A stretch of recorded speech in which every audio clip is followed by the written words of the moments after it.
एक तेरे भरोसे पे सब बैठी हूँ। तो आप लोग देख सकते हैं अक्षरा सिंह रोते हुए नजर आ रही हैं, साफ साफ दिख रहा है। वहीं पे ज्योति सिंह जो हैं जो लाइव में आकर के और पवन सिंह के तबीयत के बारे में बहुत कुछ ज़्यादा दुआ करने की मांग कर रही हैं और बोल रही हैं कि जैसे कि आप लोग दुआ कीजिए कि इनका तबीयत सही हो जाए।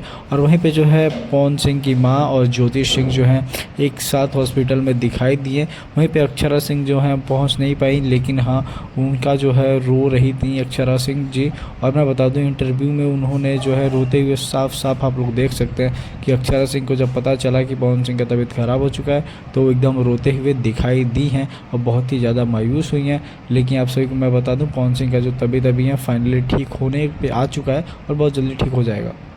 और मैं गाइस आप सभी को बता दूं पवन सिंह जैसे ही वहाँ से रिटर्न होंगे उस तरह जैसे कि पवन सिंह फिर अपने पावर स्टार में जरूर आ जाएंगे लौट के। तब तक चलिए वीडियो को